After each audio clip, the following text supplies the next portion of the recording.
So the Osaka Expo is finally here, a big pavilion when all the countries are coming together in this big donut to show off their technology, innovations, culture, and something sustainability. But is it worth going to on your Japan Golden Trip? Are you going to be sacrificing 1, 2, 3 days to go to this thing? Here's my review about it. Let's get in there. So you get there. There's a bunch of people walking around, and you'll see the big mascot. I forgot his name. I think it's like Myaku or something. So Myaku is there. You take a picture with him. He looks like a donut. And you get to the big donut. And the donut looks like a big, incomplete structure.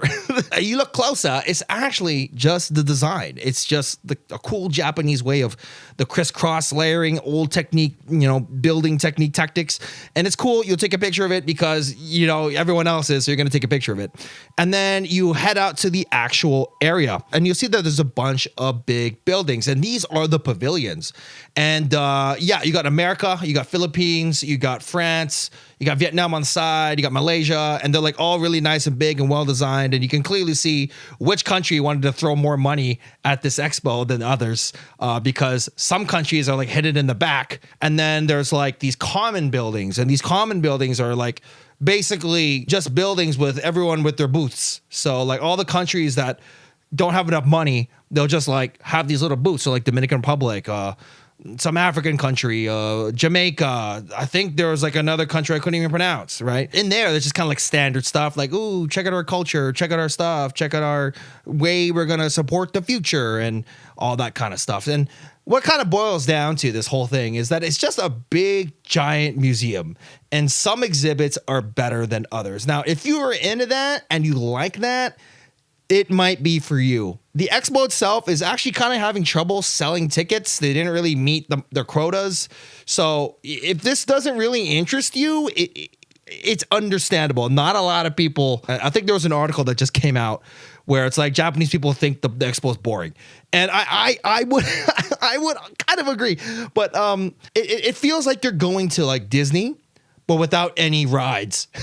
like Tomorrowland, like the huge future section and the science music and stuff like that, which is kind of funny because Tokyo Disneyland's Tomorrowland has like no rides right now because there's no Space Mountain and there's no Buzz Lightyear, and it's just like no one wants to go to Stitch Encounter or Star Tours. It really just depends on what you value and what pavilion you kind of go into. So for example, the Indonesian pavilion was actually really cool. Like it was like a jungle, and then it had like a 3D show about their culture, and then something future and a video and whatever. So that was cool. Like, wow, they spent a lot of time making this basically a museum exhibit. It was really nice. Another cool one was Saudi Arabia, which is it was really cool. Like they got like this white area, stone area, and it looked very, very cultural. It was very cool. And then they had like, Saudi Arabian coffee, which was cool. Like that's cool, right? I went to this one country. I don't even know what the name of it was. Like, but it was cool. It was like had like these spinning like statues and this really, really cool aesthetic on the outside. That was a really cool one. On the inside, it was a little disappointing. It was just like a show. I'm not trying to slam it. I'm just saying like that's what you should expect. Now let's talk about the elephant in the room, which is the American pavilion. And I gotta tell you, I thought it was gonna be like, rock and roll, military, but it wasn't. It was like space, and there was a star that would sing a song, and there's like together, and then at the end you watch like this big huge 3D rocket launch and you go into space, and it's like really, really cool. Like it's probably the coolest thing, and it felt like I was in an actual like attraction at Disney. But before that, you're like watching staggered videos, and you're not allowed to move to the next section unless you're watching the video, which I understand why they did that, because like I feel like if you're anything like me, I don't read half the stuff. I don't look at half the stuff. I look at like the one cool thing, look at the next cool thing, and I move on. A museum that would take you 3 hours takes me like an hour, dude. They also had like a really cool exhibit that I would recommend, which is the goddamn Gundam. It's a giant one, the one that used to be in Yokohama. They basically took that one, did a little redoing of it, whatever they did, and then now it's at the expo. So if you ever wanted to see the Gundam, it's actually here now. And then on the other side of that, they have like Astro Boy and the future thing. Now this one was really cool. So like there's this big like art exhibit where it's like the stages of life, fossils, humanity, smartphone era, and like bumblebees. And if the bumblebees die, we're dead in 4 years. And like it's very eye opening. And then you see like this big naturescape thing, and it's like this big moving block thing showing Astro Boy, and it's like the whole lore.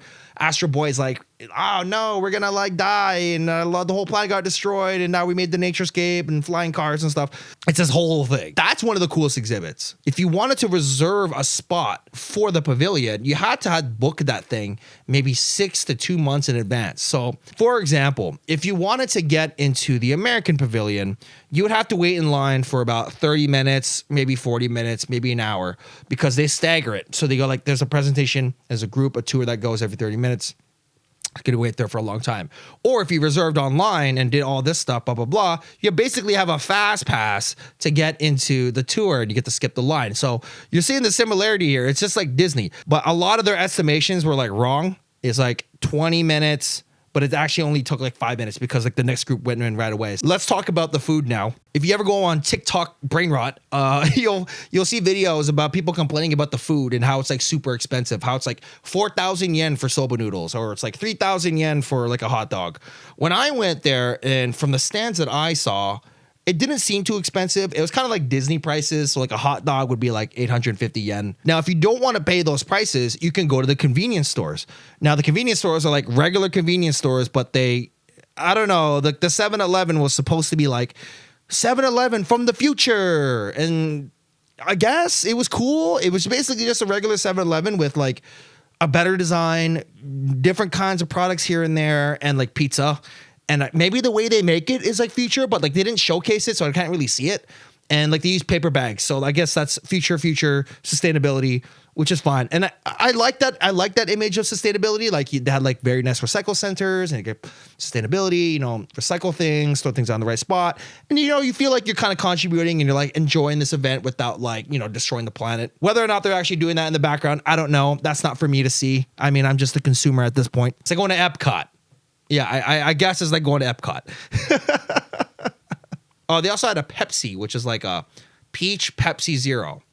And it just tasted like peach drink. We were able to get through maybe 4 or 5 pavilions, and we spent 7 hours there. So I imagine it would take you maybe possibly a whole week to like go through like every single pavilion there is. The Indian pavilion wasn't even ready. So there's a bunch of pavilions that aren't even ready yet, so you can go and see them. I'm pretty sure down the line, they're going to get to a point where not a lot of people are going to the expo. So they might be doing giveaways. They might be like giving away tickets. They might be doing something. They might do like a summer all day pass. You can go like multiple days. Don't quote me on that. That's just kind of a theory I was thinking might happen. Because right now there's their initial hype. Everyone wants to go and check it out. But then I'm pretty sure it's going to like die in like a month. But don't quote me on that. That's just kind of my prediction. If you have a free day during your time in Osaka, you could probably drop by and go check it out because it's only here for 6 months. Check it out once if you want. But if it was up to me, I would just use that day to go to USJ. You kind of get the same kind of or go to Disney. But anyway, guys, that's all I got for today. Thanks so much for watching. Use the golden trip. See you guys later. Peace.